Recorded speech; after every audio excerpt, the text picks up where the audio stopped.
قبر اصغر کی بنانے بہت دیر لگی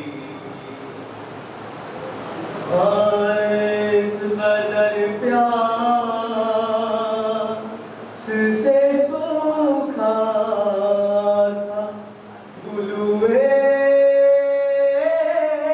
سرور اس قدر پیاس سے سوکھا تھا گلوئے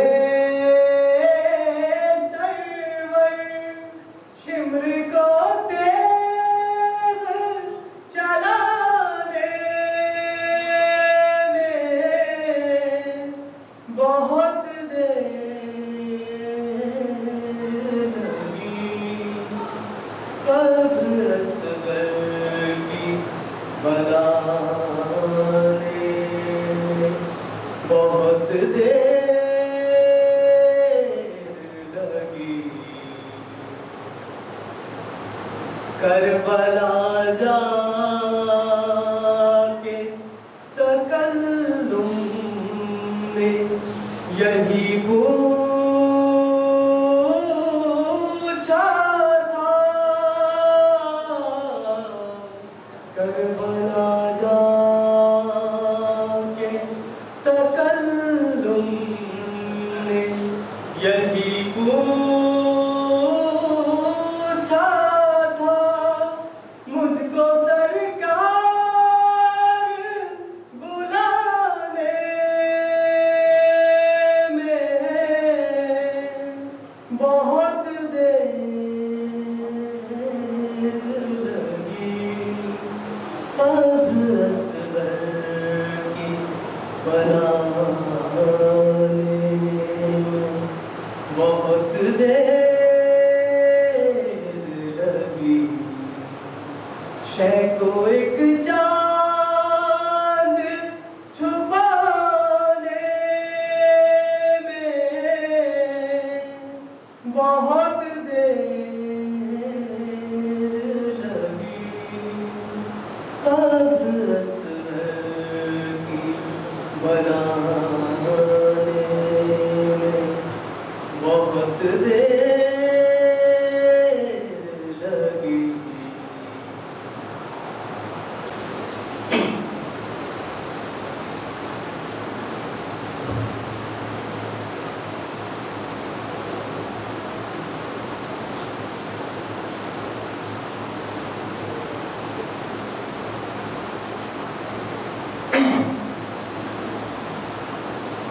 لا حول ولا قوة إلا بالله العلي العظيم أعوذ بالله من الشيطان اللعين الرجيم بسم الله الرحمن الرحيم الحمد لله رب العالمين والعاقبة للمتقين والجنة للمطيعين والنار للمجرمين والصلاة والسلام على مولانا وحده الثقلين في القاسم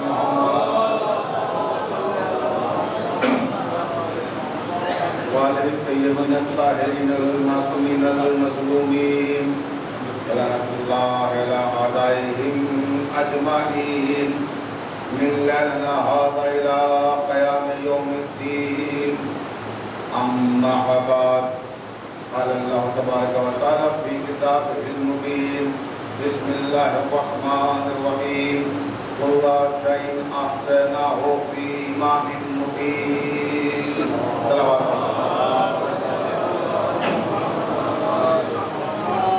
یہ کائنات اور اس کائنات کا ذرہ ذرہ محمد وآل محمد علیہ السلام کا مخلوق ہے.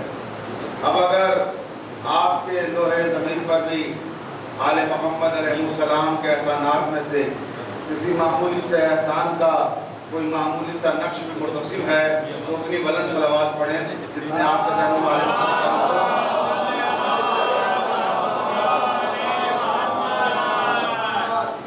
واجب الاحترام سامعین کرام محبان اہل بیت علیہ السلام.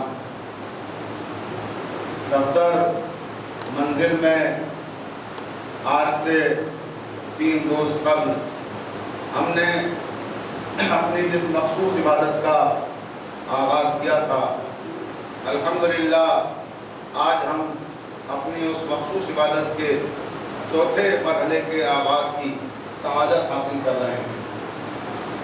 ہمارا عنوان گفتگو یقیناً آپ کے ذہن میں ہوگا، امامت کا تمثیلی و حقیقی تصور اور آنے مزید کی روشنی، اس کو مسلسل گفتگو کی جا رہی ہے۔ اور ابھی اس گفتگو کے ضمن میں جو مرکزی شخصیت ہے ہماری گفتگو کا دائرہ عظیم ترین شخصیت کے اطراف میں ہے، وہ شہنشاہ کربلا حضرت امام حسین علیہ السلام۔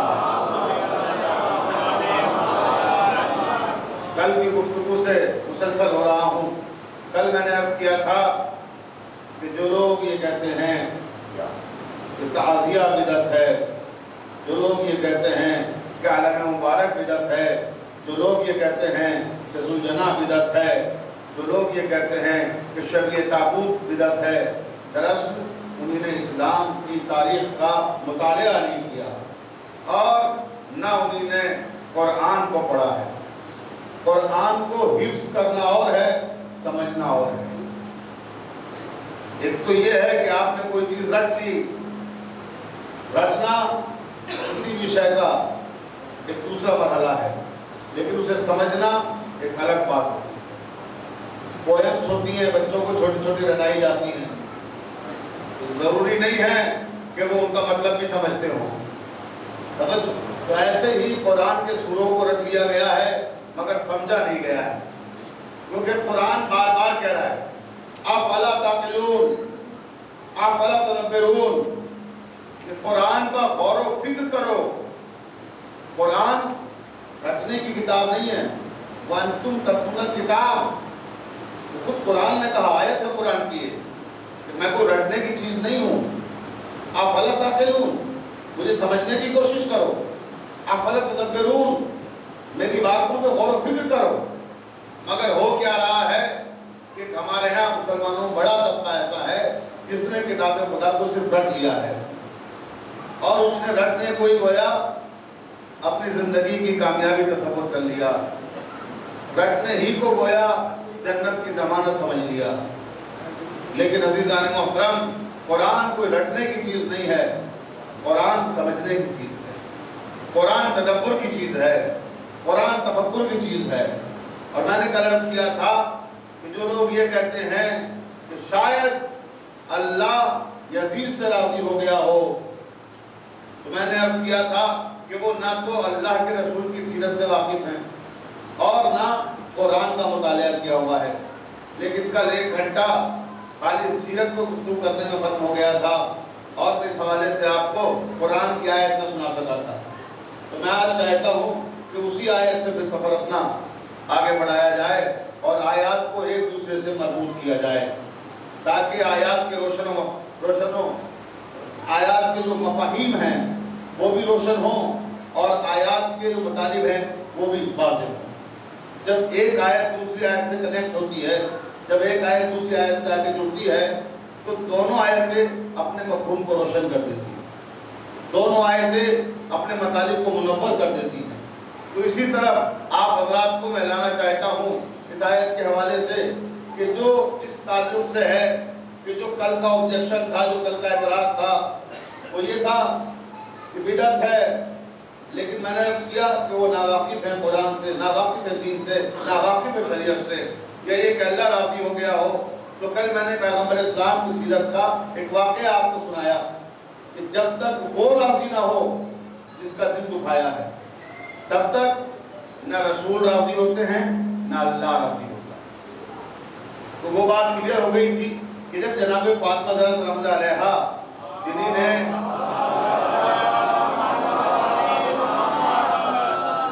امام حسین کو چکیاں پیس پیس کر پالا تھا، جب انہی نے معاف نہیں کیا تو پھر اللہ کیسے معاف کر دے گا؟ سب سے پہلے دل تو فاطمہ زہرا کا دکھا ہے۔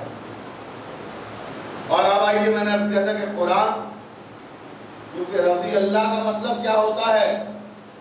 رضی اللہ کا مطلب یہ ایک دعائیہ کلمہ ہے کہ اللہ راضی ہو جائے.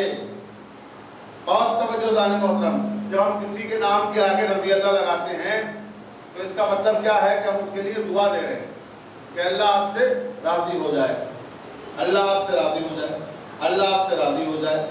لیکن سوال یہ کس سے راضی ہو جائے؟ دعا کسے دی جا رہی ہے؟ دعا بھی تو حقدار کو دیکھ کے دی جاتی ہے کہ کس کو کون سی دعا دی جائے، کون کس دعا کا مستحق ہے. جو صاحبان معرفت ہوتے ہیں، جو صاحبان عرفان ہوتے ہیں، وہ دعائیں بھی ضائع نہیں کرتے. انہیں معلوم ہے کہ کس کو کون سی دعا دینا ہے. تو عزیزان محترم، آپ دعا دے رہے ہیں یہ رضی اللہ، وہ رضی اللہ، وہ رضی اللہ. توجہ چاہتا ہوں، ہمیں کوئی اعتراض نہیں ہے کہ ہم اپنے تمام مسلمان بھائیوں کا احترام کرتے ہیں اور تمام مسالک کا احترام کرتے ہیں اور ہمیشہ وہ گفتگو کرتے ہیں کہ جس میں کسی مسلک کے بھی مسلمان کو اعتراض نہ ہو. لیکن اتنا تو ہمارا فرض ہے کہ اگر آپ کسی چیز کا مفہوم غلط سمجھ رہے ہیں تو اس سے حقیقت کیا ہے اور سچائی کیا ہے آپ کو آشنا کر دیں.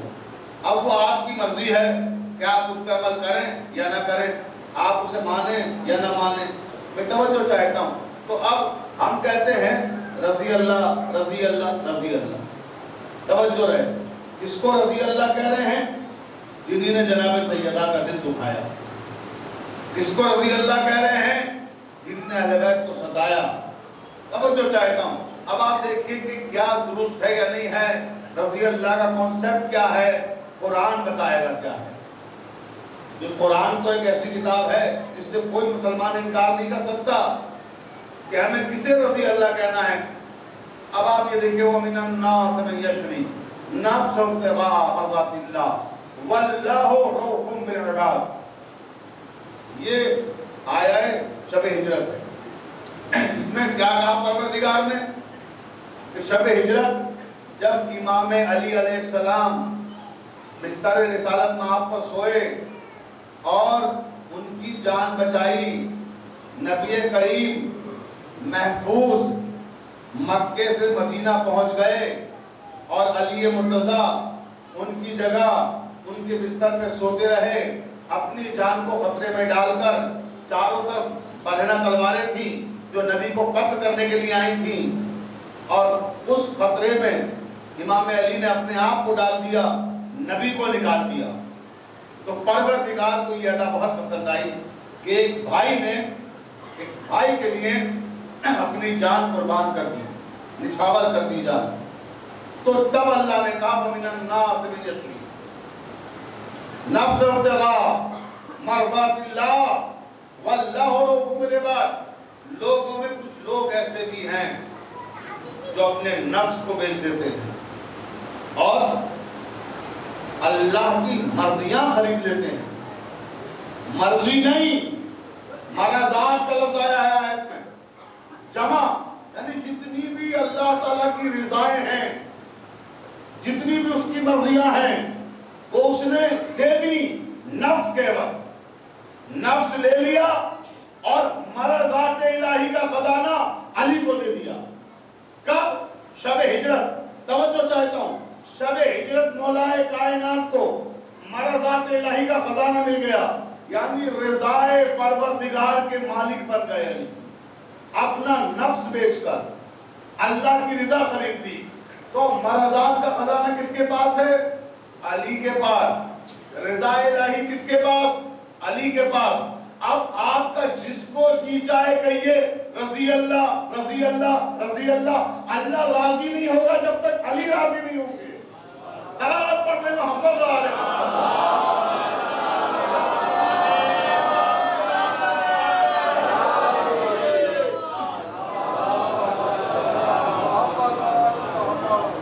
توجہ چاہتا ہوں. تھوڑا سا میں ان بچوں سے گزارش کروں بیٹا آگے آ جائیے صاحب، بیچ کا گیپ ختم کر دیجیے، قریب آ جائیے. صلوات پڑھ دیں، غلط طریقے صلوات پڑھ.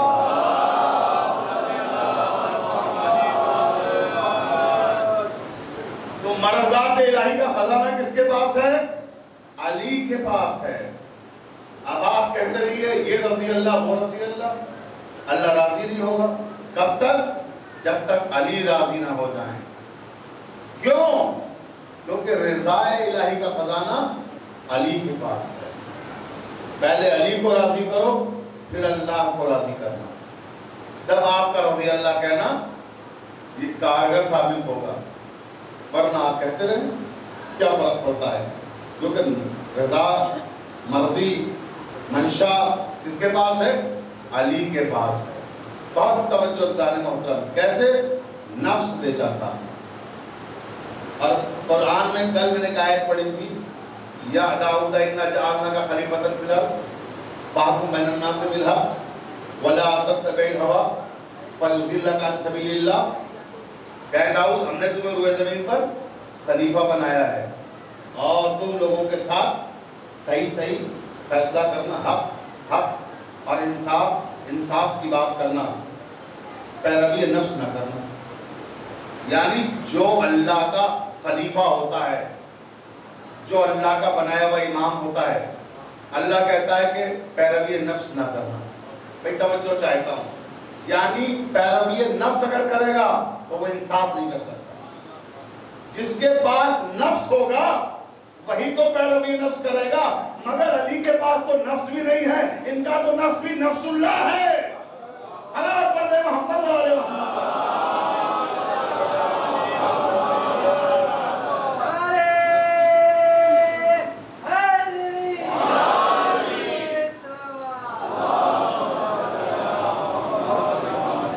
تو یہاں تو نفس بھی اپنا نہیں ہے. مباہلے میں جاتے ہیں تو نفس رسول بن جاتے ہیں. شب ہجرت آتے ہیں تو نفس اللہ بن جاتے ہیں. کیا عظمت ہے اس خاندان کی، اتنا عظیم الشان ہے یہ خانوادہ. اس کی عظمت بیان کرتے رہیں، زندگیاں ختم ہو جائیں مگر عظمتیں ختم نہ ہوں. اور توجہ چاہتا ہوں، میں نے کل عرض کیا تھا آپ کی خدمت میں کہ یہ جو ہم تعزیے کے سامنے دعائیں مانگتے ہیں، یہی تو کل گفتگو تمام ہوئی تھی. مربوط کر رہا ہوں آپ کو کل کی گفتگو سے کہ تعزیے کے سامنے جو دعائیں مانگتے ہیں، دراصل یہ ہم شبیہ ہے قبر امام حسین کے سامنے دعائیں مانگتے ہیں. جو ذریعہ امام بارگاہوں میں رکھی ہوئی ہے، یہاں جتنی بھی امام بارگاہ ہیں، پوری دنیا میں جہاں جہاں بھی امام بارگاہ ہیں، ہر جگہ جو ہم نے ذریعہ رکھی ہوئی ہے، یہ کیا ہے؟ شبیہ ہے امام حسین کے روزے کی، جو کربلا معلیٰ میں ہے. اور تعزیہ کیا ہے؟ اسی کی شبیہ تعزیہ ہے جو 10 محرم کو ہمارے جلوسوں میں شامل ہوتا ہے. توجہ چاہے گا. اور ہم جب تعزیوں کے سامنے دعائیں مانگتے ہیں تو لوگ کیا کہتے ہیں کہ کیا کاغذ ہے اس کے اندر، اور اس کے اندر کچھ کھپنچے لگی ہوئی ہیں اور وہ بنا ہوا ہے اور اس کے سامنے لوگ دعائیں مانگ رہے ہیں. یہ بدعت ہے، شرک ہے. توجہ چاہتا ہوں. تو یہاں مسئلہ اسلام میں یہ نہیں ہے کہ آپ کیا کر رہے ہیں. اسلام یہ دیکھتا ہے کہ کس شے کو نسبت کس سے ہے. توجہ ہے.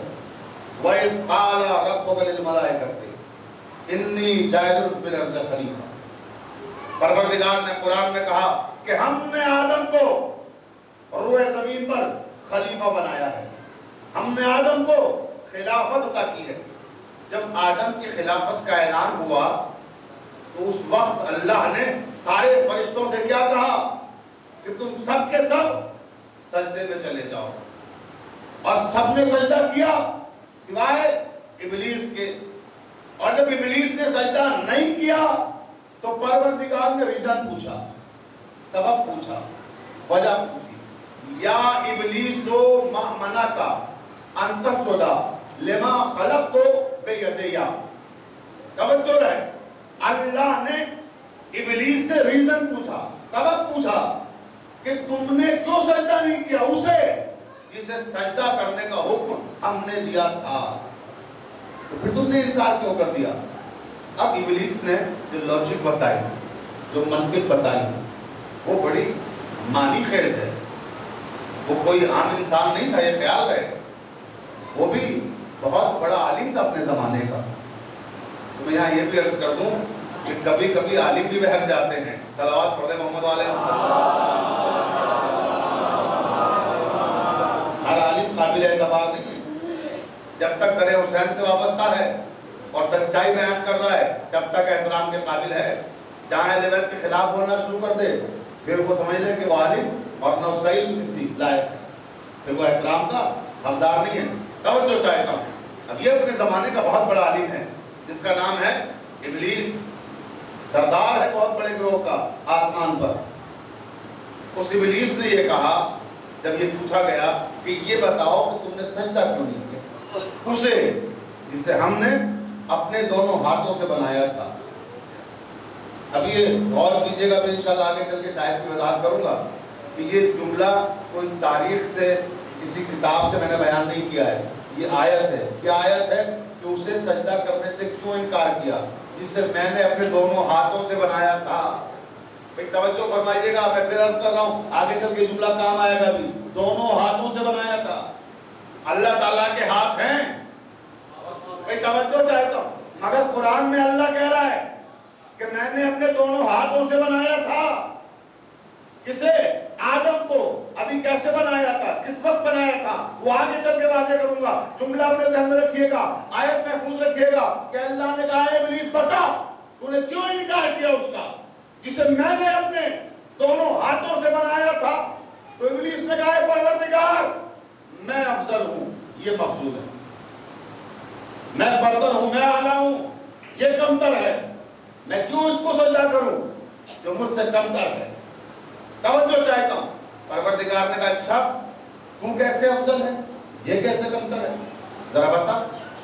کہنے لگا اے میرے پروردگار، اے میرے رب، تو نے میری خلقت نار سے کی ہے، آگ سے کی ہے، اور اس کی خلقت خاک سے کی ہے، مٹی سے بنایا ہے۔ مٹی کی خاصیت یہ ہے کہ اگر مٹی کو اٹھاؤ کتنی بھی اونچائی پہ لے جاؤ، جب اس کو مٹھی سے چھوڑے گیا تو وہ نیچے کی طرف آئے گی، اوپر نہیں جائے گی۔ توجہ ہے، جیسے مٹی کو ہاتھ سے چھوڑا نیچے آئے گی، نشیب میں آئے گی۔ اور آگ کی خاصیت کیا ہے؟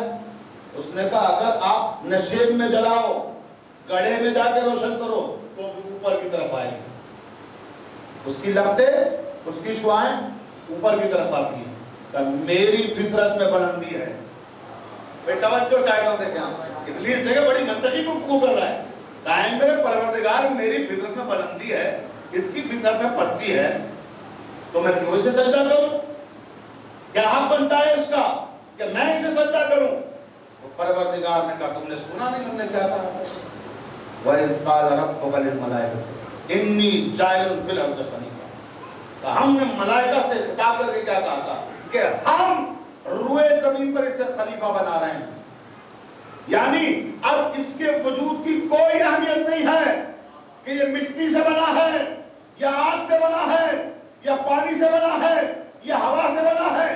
اب اہمیت اس بات کی ہے کہ اسے نسبت ہماری طرف ہو گئی ہے۔ توجہ چاہتا ہوں، یعنی یہ ہمارا نمائندہ ہے، یہ ہمارا خلیفہ ہے، تو جب اسے نسبت ہماری طرف ہو گئی تو تمہیں اس کا احترام نہیں کرنا، نسبت کا احترام کرنا ہے۔ ارے یہ نہ دیکھو تعزیہ کاغذ کا بنا ہے، لکڑی کا بنا ہے، یہ دیکھو نسبت کس کی طرف ہے۔ محمد والے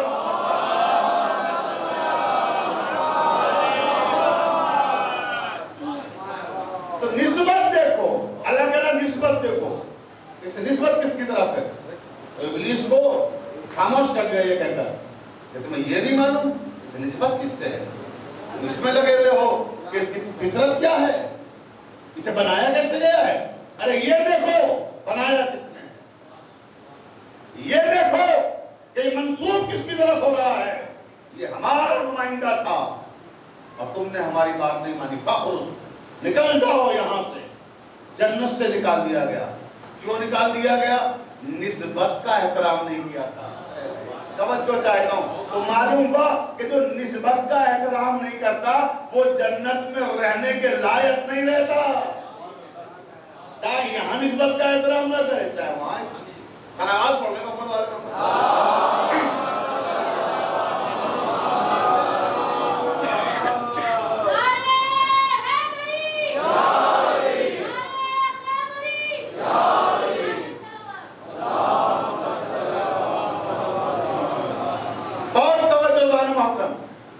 نسبت کا احترام نہ کرنے میں نکال دیا گیا۔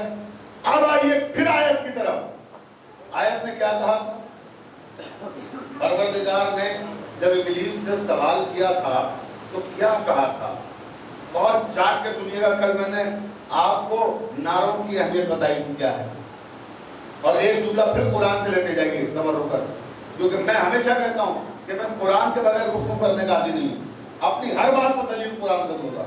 توجہ ہے، اب آپ پھر سنیں نعرے کے حوالے سے ایک جملہ، بات آ گئی ہے ہمارے موضوع کے تعلق سے، اس لیے آیت پیش کر رہا ہوں۔ یا ابلیس و ما منعک ان تسجد لما خلقت بیدیا، اللہ نے کیا کہا اس آیت میں کہ ابلیس تو نے اسے سجدہ کرنے سے انکار کر دیا جسے میں نے اپنے دونوں ہاتھوں سے بنایا تھا۔ مسلمانوں کے 73 فرقے، ہر فرقے کا ایک ہی عقیدہ ہے کہ اللہ تعالیٰ جسم و جسمانیات سے منزہ و مبرہ ہے۔ کوئی مسلمان یہ نہیں مانتا کہ اللہ کے ہاتھ ہیں، اللہ کے پیر ہیں، اللہ کے جسم ہے، اللہ کے آنکھیں ہیں، اللہ کے چہرہ ہے۔ ہر مسلمان کہتا ہے کہ اللہ تعالیٰ جسم و جسمانیات سے منزہ و مبرہ ہے۔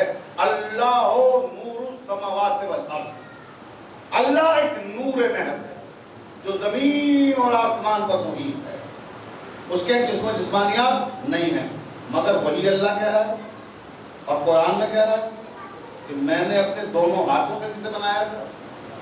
بے توجہ چاہتا ہوں، میں نے اپنے دونوں ہاتھوں سے جسے بنایا تھا اس کا انکار کیسے کیا؟ تیری جرأت کیسے ہوئی؟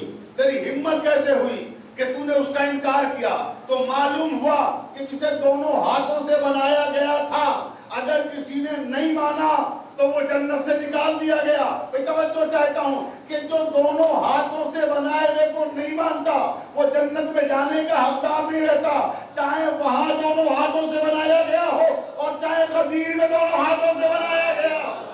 من کنتو مولا ہو فہذا علی مولا، صلوات پڑھنے محمد علیہ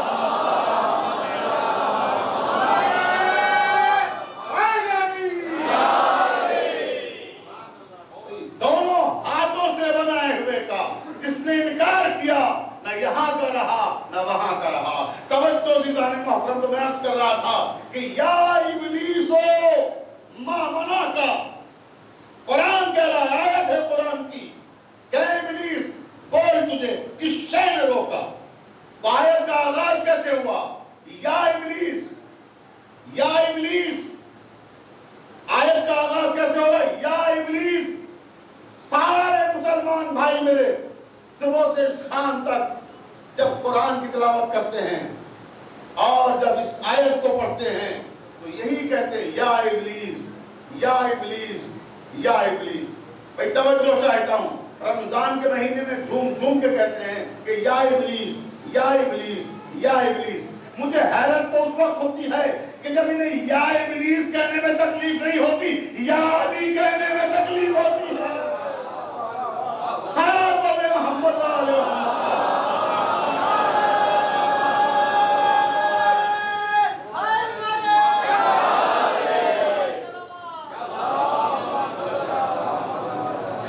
بھائی قرآن ہے نا، یا علی کہنے میں تکلیف ہوتی ہے اور یا ابلیس کہنے میں کوئی مسئلہ نہیں، ہزاروں بار کہے جا رہے بیٹھے اور نہ کوئی اعتراض کرنے والا، نہ کوئی ملا، نہ کوئی مولوی، نہ کوئی مفتی کہ جو ممبر سے کہے کہ یا ابلیس کیوں کہہ رہے؟ یا علی کہنے میں بس ہے سارا مسئلہ۔ ہم نے کہا تو مورد الزام ہو گئے، خیبر میں نبی نے کہا یا علی مدد، تو ہم تو وہاں سے لے کے آ رہے ہیں کہ جو نبی کہہ رہے ہیں وہ ہم کہہ رہے ہیں، جو قرآن کہہ رہا ہے وہ ہم کہہ رہے ہیں، اور یہی آپ کو بھی دعوت دے رہے ہیں۔ اب آئیے عزیزان محترم، نسبت کی بات چل رہی تھی کہ نسبت کی وجہ سے احترام ہے۔ آدم کو جب جنت سے نکالا گیا تو بات آدم کی چل رہی تھی نا، ہم نے عرض کیا تھا کہ آدم کی شبیہ قبر کے سامنے اگر کوئی مسلمان، کوئی انسان اپنے گناہوں کی معافی مانگ لے تو اللہ کہہ رہا ہے کہ میں غفار ہوں، میں رحمان ہوں، میں کریم ہوں، میں ساری خطائیں بخش دوں گا۔ توجہ ہے، تو وہ آدم کی شبیہ قبر کی بات تھی، میں نے کل ریفرنس دیا، آیتیں پڑھی، اور آج ہم فخر آدم کی شبیہ قبر کی طرف آ رہے ہیں۔ توجہ رہے. تو آدم کو جب جنت سے نکالا گیا تو کیا ہوا؟ اب مرزا شفیق اپنی لکھی ہوئی کتاب سے نہیں پڑھے گا، فخر الدین رازی نے کیا لکھا ہے وہ سنیے. توجہ چاہتا ہوں میرے تمام مسلمان بھائی سنیں جہاں جہاں تک میری آواز جا رہی ہے. علامہ فخر الدین رازی کی تفسیر کبیر بہت ہی مارکت العارہ تفسیر ہے، بڑی مشہور تفسیر ہے. اس کی 12ویں جلد میں انہی نے آدم کا جنت سے نکلنا اور دنیا میں وارد ہونا تحریر کیا ہے. اب آپ یہاں سے ان کے جملے سنیے. وہ کہتے ہیں کہ پروردگار نے آدم کو اس لیے جنت سے نکالا کیونکہ وہ شجر ممنوعہ کے قریب چلے گئے.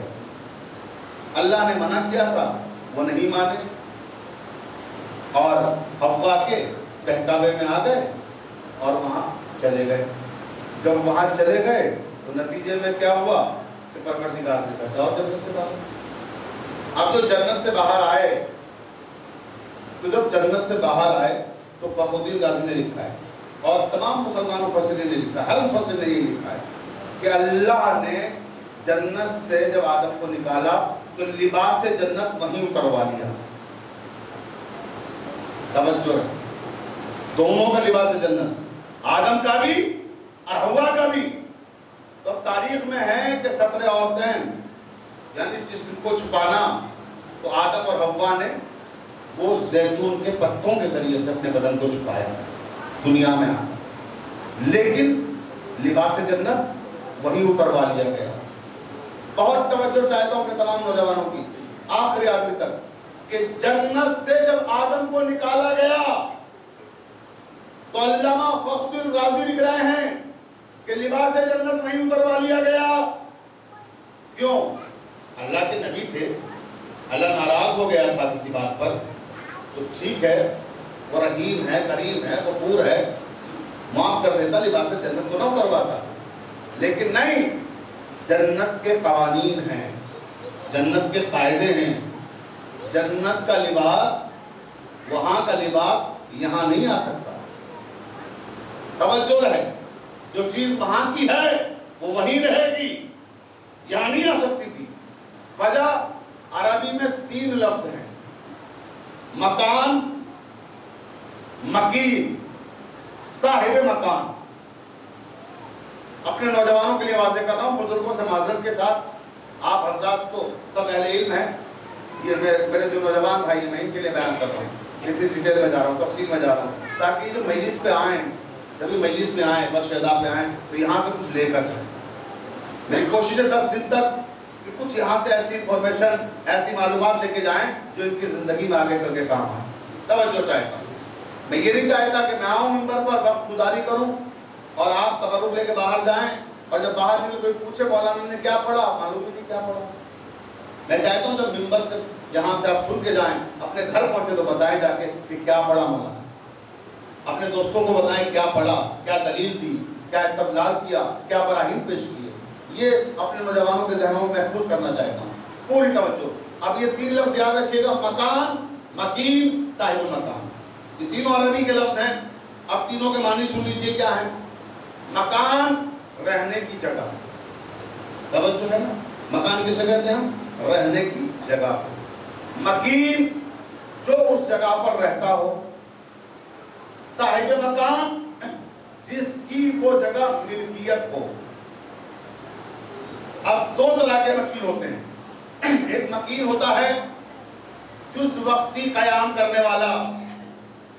جیسے میں خود اپنی مثال پیش کرتا ہوں کہ میں لکھنؤ سے مرشد آباد میں اسے خطاب کرنے آیا اور صفدر منزل میں ہمارے میزبان محمد حسین مرزا صاحب نے میرے ٹھہرنے کا، میرے قیام کا انتظام کیا. اب میں جس روم میں رہ رہا ہوں، میں جس کمرے میں رہ رہا ہوں، وہاں پر دنیا بھر کی آسائشیں ہیں، دنیا بھر کی سہولتیں ہیں، لیکن وہ آسائشیں، وہ سہولتیں میری دائمی نہیں ہیں، وقتی ہیں. توجہ ہے نا. پھر میں جب تک یہاں ہوں تب تک میں ان کا استعمال کر سکتا ہوں، لیکن کیا ایسا ممکن ہے کہ جب میں یہاں سے لکھنؤ جانے لگوں تو اس روم سے اے سی کو کھلواؤں اور کہوں کہ یہ تو میں یہاں اتنے دن رہا ہوں، اب میرا ہو گیا، میں یہ اے سی اٹھا کر لے جا رہا ہوں، یہ صوفہ بڑا خوبصورت ہے مرزا صاحب، یہ صوفہ میں لے کے جا رہا ہوں، یہ بیڈ بہت حسین ہے، بڑا قدیمی ہے، بڑا تاریخی ہے، بڑے خوبصورت نقش و نگار ہیں، یہ میں لے کر جا رہا ہوں، میرا ہو گیا۔ تو آپ انصاف سے بتائیے کہ یہ صحیح ہے؟ ہر انسان کے غلط، کیونکہ میرا نہیں ہے، میں وقتی قیام کر رہا ہوں یہاں، دائمی نہیں ہے، یا اس کو آپ یوں بھی کہہ سکتے ہیں عارضی قیام کرنے والا کوئی، جیسے کرایہ دار، کوئی یہاں آ کے کرائے پہ رہنے لگے، جب وہ یہاں سے جائے تو کیا یہ ممکن ہے کہ کرایہ دار یہاں سے اے سی کھول کے لے جائے، کرایہ دار یہاں سے جھاڑ خاموش لے جائے؟ نہیں لے جا سکتا۔ کیوں؟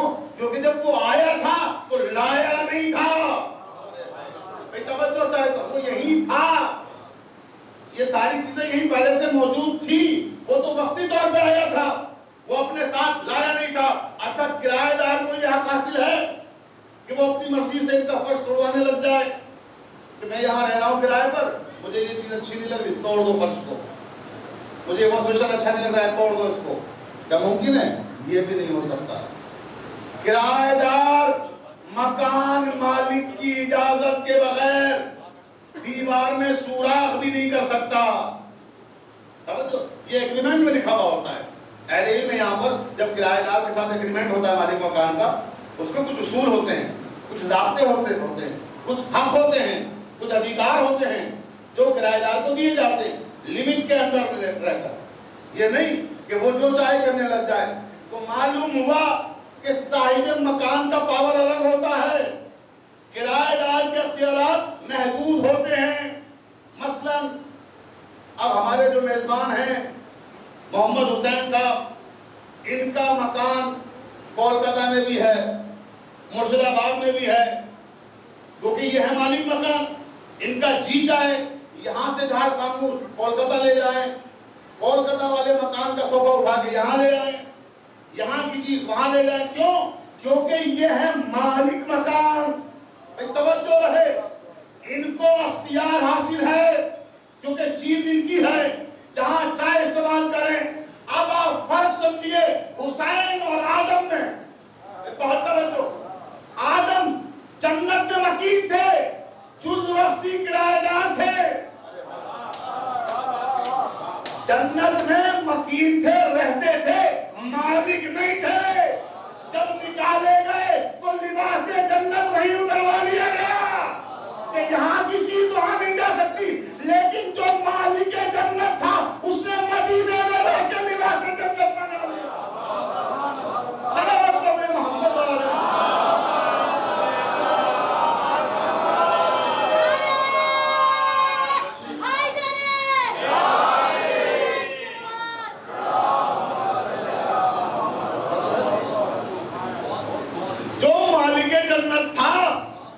عید پہ ہم تو وہاں کے لباس میں نہیں ہیں، اور وہاں کے لباس آئے، بتا دیا اس نے کہ مکین جنت نہیں، مالک جنت۔ اور جو مکین جنت تھا اسے جب جنت سے نکالا گیا، پڑھو قرآن، کسی عالم کی تفسیر پڑھ لو، ہر عالم نے لکھا کہ لباس جنت اتروا لیا گیا۔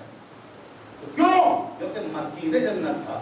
تو اگر مکین جنت کے قبر کے سامنے، شبیہ قبر کے سامنے ہے تو دعا مانگے قبول ہو جائے، اور اگر ہم مالک جنت کی شبیہ قبر کے سامنے دعائیں مانگے تو ہماری دعائیں نہ قبول ہوں گی کیا؟ اور توجہ جانے محترم، اب آئیے آدم کو جنت سے نکالا گیا، یہی تو لکھا نا فخر رازی نے، جنت سے جب نکالا تو موجودہ زمانے کی جو لوکیشن ہے اس کے اعتبار سے آدم کو کہاں اور حوا کو کہاں؟ ایک کو جدہ میں سعودی عرب میں، اور ایک کو سری لنکا میں۔ آپ فاصلہ سمجھ سکتے ہیں اتنا، ایک یہاں ایک اس کونے پر۔ آدم جدہ میں، حوا سری لنکا میں، اتنے فاصلے پہ اتارا۔ کیوں اتارا؟ کیونکہ شجر ممنوعہ کے قریب چلے گئے۔ سزا دی اللہ نے، اس بات کی سزا دی کہ میری اطاعت نہیں کی، یعنی اگر نبی بھی اطاعت نہ کرے تو اس کے لیے بھی رعایت نہیں ہے. تو عام انسانوں کے لیے کہاں سے رعایت ہو؟ مگر اسے ہم خطا نہیں کہہ سکتے. شریعت کی زبان میں اسے کہا جاتا ہے ترک اولا. انبیاء سے خطا نہیں ہوتی. اس کو ہم کیا کہتے ہیں؟ ترک اولا کہتے ہیں. ترک اولا کی سزا اتنی بڑی تھی کہ ایک کو وہاں ایک کو یہاں. اب دونوں رو رہے ہیں ایک کے خلاف میں، دوسرا رو رہا ہے. ہوا ہائے آدم کر رہی ہیں اور آدم ہائے ہوا. فاصلے میں روتے، ہزاروں سال تک روتے رہے. بہت توجہ ہے. کون لکھ رہا ہے یہ؟ فخر الدین رازی. کہ ہزاروں سال تک آدم وہاں روتے رہے جدہ میں، ہوا یہاں روتی رہی. اور جب رو رو کے تھک گئے تو اللہ نے کہا سید الملائکہ سے، جبرائیل امین سے، کہ جبرائیل آدم نے بہت گریہ کر لیا، حوا بہت رو لی، اب ہمیں ان کے گریے پر، ان کے رونے پر رحم آ رہا ہے، مگر ہم انہیں معاف کیسے کریں؟ کیونکہ انہیں تو دعا کا سلیقہ بھی نہیں ہے. میں توجہ چاہتا ہوں. دیکھیں میں نے عرض کیا ہے کہ ایک ایک لفظ کا ذمہ دار اس منبر سے جو بولوں گا، کہ انہیں دعا کا سلیقہ نہیں آتا. یہ کون کہہ رہا ہے؟ اللہ کہہ رہا ہے. اور کسے؟ آدم کو نہیں آتا. اور لکھ کون رہا ہے؟ فخر الدین رازی. کل کو آپ مجھ سے سوال نہ کریں کہ آپ نے کہاں سے پڑھا. فخر الدین کی قبر میں جا کے ہلائیے گا انہیں کہ آپ نے کہاں سے لکھا. توجہ چاہتا ہوں. فخر الدین رازی لکھ رہے ہیں کہ انہیں دعا کا سلیقہ نہیں آتا ہے. اللہ سید الملائکہ سے کہہ رہا ہے کہ جبرائیل چاہو تم آدم کو تہذیب دعا سکھاؤ. بہت توجہ. آدم کو تہذیب دعا سکھاؤ. یہ ذہن میں رکھیے گا. ساری گفتگو کا ماحصل میری تعزیہ ہے، وہیں آ رہا ہوں کہ ہم جو آ کے امام کے روزے کی شبی کے سامنے دعائیں مانگتے ہیں، اس کی حقیقت کیا ہے. پوری توجہ. اللہ نے کہا جبرائیل جاؤ آدم کو تہذیب دعا سکھاؤ. انہیں دعا کی تہذیب نہیں آتی ہے، اور جیسے ہی تم انہیں دعا کی تہذیب سکھاؤ گے تو ہم فوراً ان کی دعا قبول کر لیں گے. آدم اور حوا کا وصل ہو جائے گا. ہم ان کا ترک اولا معاف کر دیں گے. جبرائیل نے کہا ہے میرے پروردگار جو حکم تیرا، میں جاتا ہوں آدم کو تہذیب دعا سکھاتا ہوں. بس یہاں پر ٹھہر کر ایک جملہ آپ کی شاداب سماعتوں کی نظر کرنا چاہتا ہوں.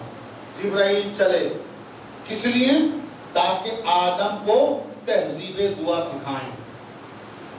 اب آخری آدمی تک اس جملے کو اپنی سماعتوں میں محفوظ کر لیجئے گا کہ جبرائیل اسے کہتے ہیں جو آدم کو تہذیب دعا سکھائے، اور علی اسے کہتے ہیں جو جبرائیل کو تہذیب بندگی سکھائے. صلوات پڑھنا محمد علیہ.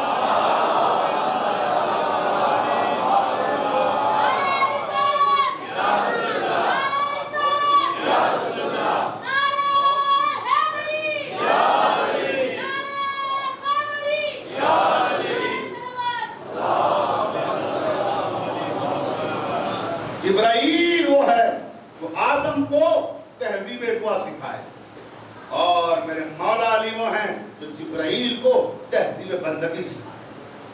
جبرائیل کے بھی استاد ہیں. توجہ چاہتا ہوں. اب جبرائیل آئے آدم کے پاس، اور اب آدم سے آگے جبرائیل نے کیا کہا سنیں. میں نے کل کہا تھا کہ قرآن کہہ رہا ہے کہ اگر آدم کی شبیہ قبر کے سامنے بھی ابلیس جیسا گنہگار دعا مانگے تو اللہ اسے قبول کرتا ہے. اور ہم فخر آدم بلکہ وجہ تخلیق آدم کی شبیہ قبر کے سامنے دعا مانگتے ہیں. اور میں نے ایک جملہ صرف کیا تھا کل کہ آدم تو وہ ہیں کہ جن کی خود دعا حسین کے وسیلے کے بغیر نہیں قبول. اب وہ منزل آ گئی. توجہ رہے. آگے جبرائیل آدم اللہ نے مجھے بھیجا ہے تمہارے پاس. کہا سید الملائکہ کیا پیغام لائے ہو؟ کہ اللہ نے کہا ہے کہ آپ کو تہذیب دعا نہیں آتی. اگر تہذیب دعا سیکھ لو تو اللہ آپ کی دعا قبول کر لے گا. کہنے لگے جبرائیل فوراً سکھاؤ کون سی تہذیب ہے وہ دعا کی، کون سا طریقہ ہے وہ دعا کا، کون سے آداب ہیں وہ دعا کے. جن کے ذریعے سے میری دعا قبول ہوگی. ٹھیک ہے، اگر آپ سیکھنا چاہتے ہیں تو اب میں کلمات دہرا رہا ہوں. جو کلمات میں دہراتا جاؤں وہی کلمات آپ بھی دہراتے جائیے، اور میرے رب نے کہا ہے کہ وہ کلمات ختم نہ ہونے پائیں گے، تمہاری دعا قبول ہو جائے گی. سبحان اللہ. توجہ چاہتا ہوں کہ وہ کلمات دہراتے جاؤ اور دعا قبول ہو جائے گی. تو آدم نے کہا کہو کیا کہنا چاہتے ہو. اب پھر میں کہوں گا کہ مرزا شفیق نے نہیں لکھا، فخر الدین رازی لکھ رہے ہیں، تفسیر کبیر میں لکھ رہے ہیں، 12ویں جلد میں لکھ رہے ہیں کہ وہ کلمات کیا تھے. اب وہ کلمات یہ ہیں. جبرائیل نے کہا آدم سے کہو اللہم بحق محمد وعلی وفاطمہ والحسن والحسین فتو علیہ انکا انت التواب الرحیم. کہیں آدم کہو، کہیں میرے پروردگار تجھے محمد مصطفیٰ کا واسطہ، تجھے علی مرتضیٰ کا واسطہ، تجھے فاطمہ زہرا کا واسطہ، تجھے حسن مصطفیٰ کا واسطہ، تجھے حسین شہید کربلا کا واسطہ، ان کے صدقے میں میری توبہ کو قبول فرما، میری دعا کو قبول فرما. اب فخر الدین رازی لکھتے ہیں کہ یہ کلمات تمام ہوئے اور ادھر آدم کی دعا قبول ہو گئی. آدم نے آنکھیں بند کر کے جو کھولی تو سامنے حوا کھڑی تھی. حوا آدم کے سامنے، آدم حوا کے سامنے. اب یہ ٹھہر کر ایک جملہ کہنا چاہتا ہوں کہ آدم کون ہے؟ آدم ہے ابو البشر، ساری کائنات کے انسانوں کے باپ. ارے جب تمہارے باپ کی دعا حسین کے بغیر قبول نہیں ہوئی تو تمہاری دعائیں کیا قبول ہوں؟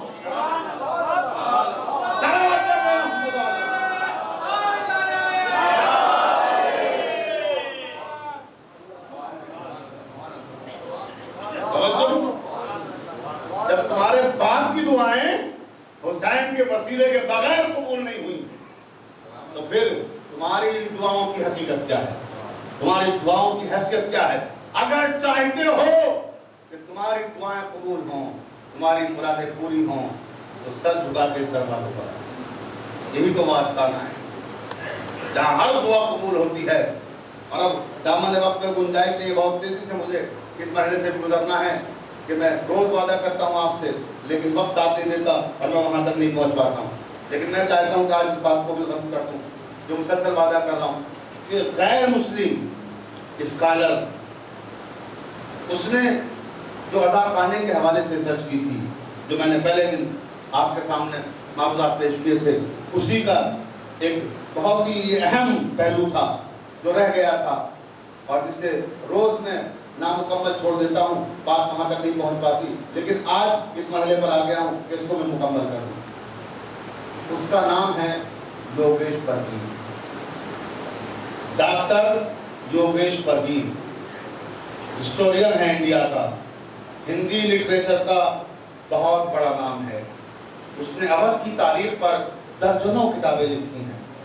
وہ اتھارٹی ہے انڈین ہسٹری کے لیے. اور ابھی زیادہ دن نہیں ہوئے، پچھلے دنوں کورونا وائرس کے زمانے میں اس کا انتقال ہوا. اور ہندوستان کے بڑے اخبارات ہندی زبان کے وہ سب اس کے کالم چھاپتے ہیں اور اس کی زندگی میں بھی چھاپتے ہیں. اب وہ جب نہیں ہے، مرنے کے بعد بھی اس کی کتابوں سے چھاپ رہے ہیں کیونکہ اس کی ریسرچ بڑی اتھینٹک اور بہت معتبر ہوتی ہے. اب اس کی ریسرچ عزا خانے کے بارے میں کیا ہے وہ سن لیجیے، بس وہ تمام توجہ ہے. وہ کہتا ہے ڈاکٹر یوگیش پرگی کہ میں جستجو میں تھا کہ دنیا میں کوئی ایسا مقام مجھے ملے، ایسی جگہ ملے جو امن کا گہوارہ ہو، جو قومی ایکتا کا پلیٹ فارم ہو، جو اتحاد کا مرکز ہو.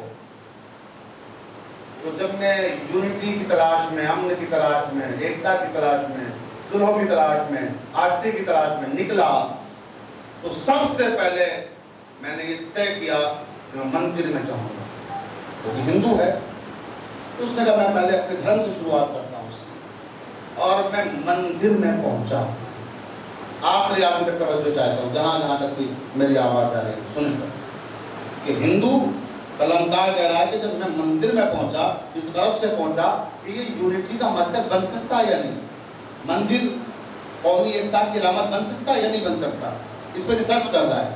اور جب وہاں پہنچا تو کہنے لگا کہ میں نے وہاں دیکھا کہ ہندو مذہب کے ماننے والے وہاں ایشور کی پوجا کر رہے ہیں، مگر ہندوؤں میں بھی بہت سارے مسائل ہیں، چھوت اچھوت. بہت سی قومیں ایسی ہندوؤں میں جو بہت سے مندروں میں نہیں آ سکتی. بہت سے مندر ایسے ہیں کہ جہاں صرف ایک خاص اعلیٰ طبقے کا ہندو جا سکتا ہے، اور وہ خود ہمارے ہندوستان میں ہے. اس نے لکھا ہے اپنی کتاب میں کہ وہ کون کون سے مندر ہیں، کیونکہ اتنی ڈیٹیل میں جانے کا میرے پاس موقع نہیں ہے. میں صرف نتیجہ دینا چاہتا ہوں آپ کو، اور جسے ڈیٹیل میں جاننا ہو، ڈیٹیل میں پڑھنا ہو، وہ ڈاکٹر یوگیشور ان کی کتاب پڑھ سکتا ہے. تو اس کے بعد وہ لکھتے ہیں کہ جب میں مندر میں پہنچا تو مجھے خالی وہاں ہندو نظر آئے، مسلمان نظر نہیں آئے. ایشور کے سامنے سر جھکا کے ہاتھ جوڑ کر مسلمان وہاں کھڑا ہو، وہاں صرف ہندو تھے. یعنی جو نظر بھی آئے، ایک تو آپسی جو مسائل ہیں وہ اپنی جگہ پر جو ہیں، وہ بھی صرف ایک ہی مذہب کے، ایک ہی دھرم کے ماننے والے، صرف ہندو. کوئی مسلمان وہاں ایشور کی پوجا کرتا ہوا نظر نہیں آیا. تو ڈاکٹر یوگیشور بھی کہتے ہیں میں اس نتیجے پر پہنچا کہ اس کا مطلب یہ یونٹی کی جگہ نہیں ہے. ایک توجہ چاہتا ہوں، یہ مرزا شفیق کی ریسرچ نہیں ہے، ایک ہندو رائٹر کی ریسرچ ہے. وہ کہہ رہا ہے کہ مندر یونٹی کی جگہ نہیں ہے، ایکتا کی جگہ نہیں ہے. سارے دھرم، سارے مذہب کے ماننے والے جس جگہ آئیں وہ مرکز مندر نہیں ہے، وہ استان مندر نہیں ہے، وہ جگہ مندر نہیں ہے. اس کے بعد کہتا ہے کہ پھر میں گردوارے کی طرف گیا، کیونکہ وہاں سے تھوڑا سا دور جہاں غوث گنج میں ان کا مکان ہے، اس سے تھوڑے سے فاصلے پر یحییٰ گنج ہے، وہاں ایک گردوارہ ہے بہت بڑا.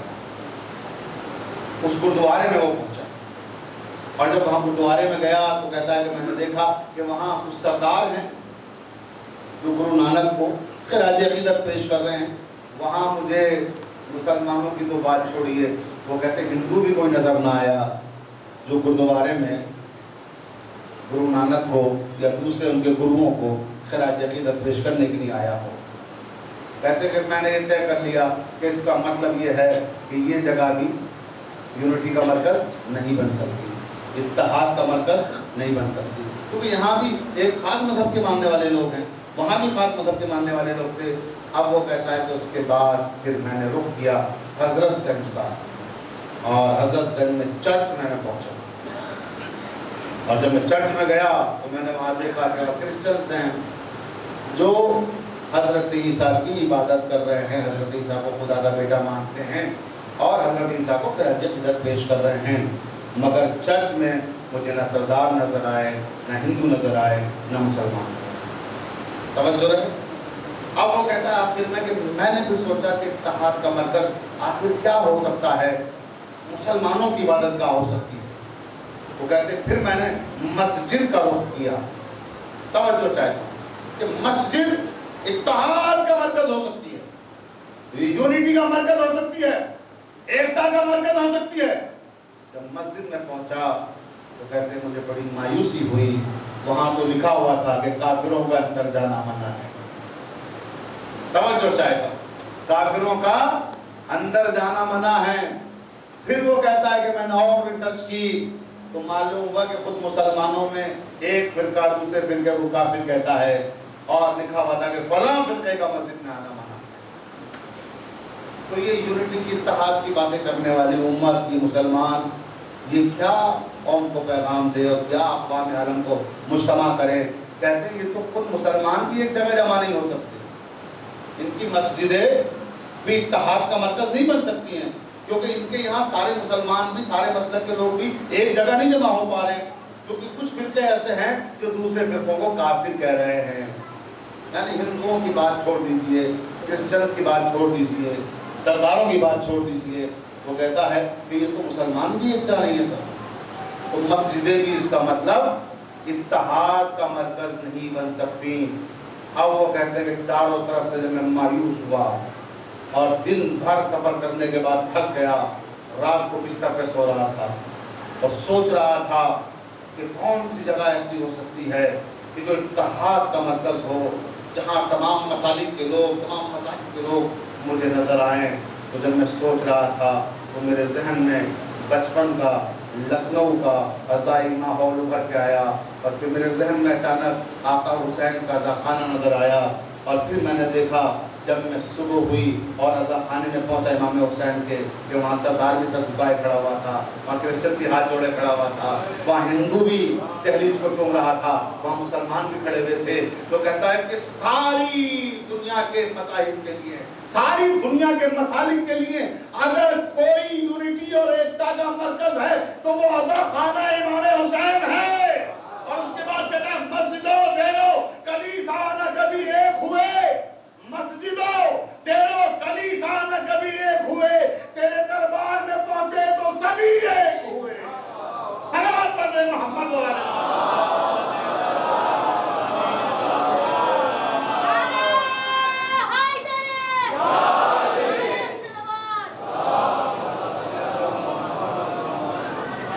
تو یہ ہے وہ اذا خانہ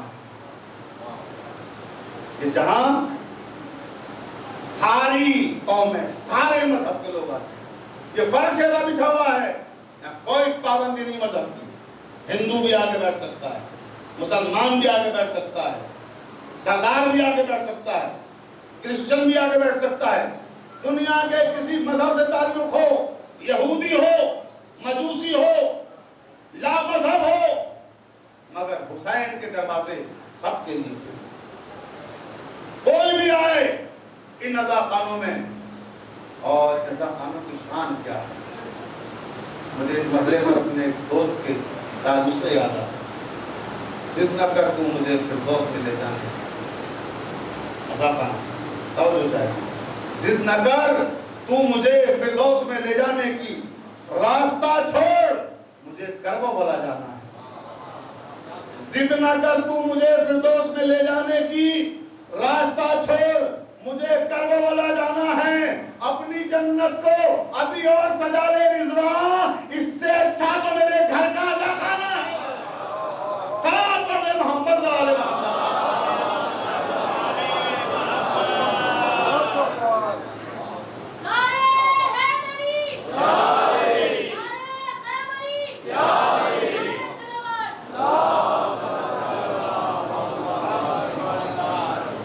عزیزان محترم، میرا وقت تمام ہو گیا اور میں نے آپ حضرات کی زحمتوں کو تمام کیا۔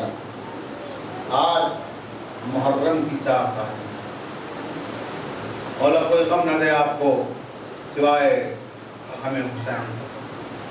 مولا کے عزاداروں، یہ جو دن ہیں یہ وہ ایام ہیں کہ جو امام حسین کے اصحاب سے منسوب ہیں، جیسا کہ میں نے کل بھی عرض کیا تھا۔ اور کل سے جو تاریخیں شروع ہوں گی، یعنی 5ویں محرم سے، پھر وہ تاریخیں ہوں گی جب ہم اہل بیت کا تذکرہ کریں گے، آل رسول کا ذکر کریں گے، اولاد امام حسین کا ذکر ہوگا۔ لیکن آج تک کی تاریخیں اصحاب سے منسوب ہیں۔ مجھے آج ایک ایسا صحابی یاد آ رہا ہے امام کا، جسے امام حسین نے خود خط لکھ کے بلایا تھا۔ عزادارو، اگر آپ سمجھ گئے تو اپنے آنسو نہ روک پائیے گا۔ اور وہ کون تھا؟ وہ حبیب ابن مظاہر۔ روایت کے فکرے ہیں کہ جناب زینب سلام اللہ علیہ نے کہا، بھیا دشمن کی فوجیں اتنی بڑی تعداد میں کربلا پہنچ چکی ہیں، آپ بھی اپنے چاہنے والوں کو بلائیے۔ پھر امام حسین کہتے ہیں، زینب کس کو بلاؤں؟ نرقہ یادہ میں دشمنوں میں ہم گر چکے ہیں۔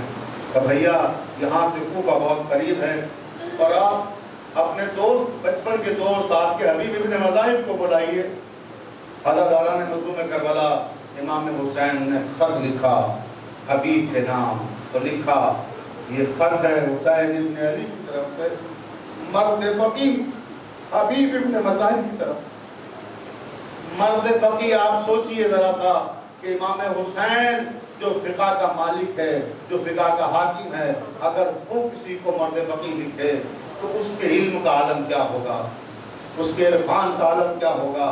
امام حسین نے خود حبیب کو مرد فقیہ لکھا، اور جب یہ خط پہنچا ہے عزاداران مظلوم کربلا کوفہ میں حبیب کے گھر، تو روایت کی فکر یہ ہے کہ حبیب اپنی اہلیہ کے ساتھ بیٹھے ہوئے کھانا تناول کر رہے تھے کہ کسی نے دروازے پہ دستک دی. جیسے دروازے پہ دستک ہوئی حبیب آئے کہ کون ہو؟ کہ میں حسین ابن علی کا قاصد ہوں. کہ کیا لائے ہو؟ کہ میں حسین ابن علی کا ایک خط ہے جو آپ کے نام لایا ہوں. حبیب نے وہ خط لیا اور خط پڑھا. اس میں لکھا ہوا تھا کہ حبیب آنے میں دیر نہ کرنا، ہم دشمنوں کے نلغے میں گرے ہیں. اور اے حبیب خالی ہم دشمنوں کے نلغے میں نہیں ہیں، علی کی بیٹیاں بھی ہمارے ساتھ ہیں. اجرکم اللہ، مولا کوئی غم نہ دے آپ کو سوائے غم حسین کے. روایت کے فکرے ہیں کہ حبیب نے جیسے ہی جملہ پڑھا تڑپ گئے حبیب، لیکن خط کو چھپایا. بیوی کے سامنے آئے، بیوی سے گفتگو شروع ہوئی. بیوی نے کہا کون تھا حبیب؟ کون آیا تھا؟ کہا امام حسین کا قاصد تھا. کہا کیا پیغام لایا تھا؟ کہ کربلا کے میدان میں حسین دشمنوں کے درجے میں. تو کیا لکھا ہے امام نے خط میں؟ کہ امام نے مجھے مدد کے لیے بلایا ہے. حبیب تم نے کیا سوچا ہے؟ حبیب کہتے ہیں کہ میں سوچ رہا ہوں کہ جاؤں یا نہ جاؤں. حبیب بیوی کا امتحان لے رہے ہیں. اپنی اہلیہ سے کہتے ہیں کہ سوچ رہا ہوں کہ جاؤں یا نہ جاؤں. کربلا میں جانے کا مطلب موت کو گلے لگانا ہے کیونکہ دشمن کافی تعداد میں وہاں موجود ہے. حبیب کی بیوی کہتی ہیں کہ اے حبیب مجھے افسوس ہے تجھ پر، میں نے کبھی سوچا نہ تھا کہ تجھے فرزند رسول مدد کے لیے بلائے اور تو یہ کہے کہ میں سوچ رہا ہوں جاؤں یا نہ جاؤں. حبیب یہ لو میری چادر اوڑھ لو اور تم گھر میں بیٹھو، میں جاؤں گی اپنے آقا کی مدد کے لیے. اجرکم اللہ. عزادارو دیکھیں کیا جذبہ ہے عورتوں میں، کیا جذبہ ہے خواتین میں حسین ابن علی کی مدد کرنے کے لیے. اب راوی کہتا ہے کہ جیسے یہ فکر ادا کیے حبیب کھڑے ہو گئے اور زوجہ کے کاندھے پہ ہاتھ رکھا. کہا کہ اے معذبہ گھبرانا مت، پریشان نہ ہونا، میں جا رہا ہوں آقا کی مدد کے لیے. میں تمہارا امتحان لے رہا تھا، میں تمہاری رائے جاننا چاہتا تھا. غلام کو حکم دیا جاؤ سرحد کوفہ سے باہر لے کر میرے گھوڑے کو آراستہ کرو اور میں وہاں آ رہا ہوں. اب راوی کہتا ہے کہ حبیب کو یہاں راز و نیاز کی باتیں کرنے میں کچھ وقت لگ گیا اور سرحد کوفہ کے باہر وہاں گھوڑے کو لیے ہوئے غلام انتظار کرتا رہا. جب کافی دیر ہو گئی اور حبیب نہ آئے تو گھوڑے سے غلام کہہ رہا تھا کہ اے سوار، اے گھوڑے، اے میرے مالک کی سواری کے گھوڑے، تو پریشان نہ ہونا، تو یہ نہ سوچنا کہ میں نے تجھے آراستہ کیا ہے تو تجھے واپس لے جاؤں گا. اگر میرا مالک نہیں آئے گا تو میں حسین ابن علی کی نصرت کے لیے جاؤں گا. اب تمہیں کربلا لے کر جانا ہے. حبیب اسی وقت پہنچے جب یہ مکالمہ غلام گھوڑے کے ساتھ کر رہا تھا. حبیب نے کربلا کا رخ کیا، کہا آپ کی مظلومیت پر غلاموں کو بھی رحم آ رہا ہے، مولا میں آ رہا ہوں آپ کی طرف. یہ کہا گھوڑے پہ سوار ہوئے کربلا کی طرف پہنچے. اب روایت کے فکرے ہیں تعزیز و مجلس تمام ہو گئی. جسے گریہ کرنا ہے وہ گریہ کر کے آقا حسین کو ان کے اصحاب کا پرسہ دے. راوی کہتا ہے کہ کربلا کی سرزمین پر غبار اڑنے لگا. جناب زینب نے کہا بھیا یہ غبار اڑ رہا ہے، ایسا محسوس ہو رہا ہے جیسے کوئی آ رہا ہے. امام نے فرمایا ہاں زینب میرے بچپنے کا دوست حبیب آ رہا ہے، عباس آؤ، حبیب کا استقبال کرنا ہے، میرا حبیب آ رہا ہے. روایت کی فکرے ہیں کہ امام آگے بڑھے، حبیب ابن مظاہر آئے، گھوڑے سے اترے، امام نے گلے لگایا، حبیب گلے رکھ کے روئے اور اس کے بعد کہا آقا مجھے معاف کر دیجئے گا آنے میں تاخیر ہو گئی. کہ نہیں حبیب تم وقت پر آ گئے، مگر حبیب ہم بڑی مظلومیت کی زندگی گزار رہے ہیں، زہرا کی بیٹیاں ہمارے ساتھ ہیں. ابھی یہ گفتگو چلی رہی تھی کہ اچانک فضا آئی اور کہا حبیب ارے زہرا کی بیٹیاں آپ کو سلام کہہ رہی ہیں. ارباب اذا پر جیسے ہی جملہ سنا حبیب نے امامہ پھینک دیا. ارے یہ وقت آ گیا زہرا کی بیٹیاں اور ہم غلاموں کو سلام کہلا رہی ہیں. پروردگارا ہماری آمد کو قبول فرما. اللہم اغفر للمؤمنین والمؤمنات والمسلمین كالأنبياء والأنوار سألنا من الخيرات إنك مجيب الدعوات إنك على كل شيء قدير ما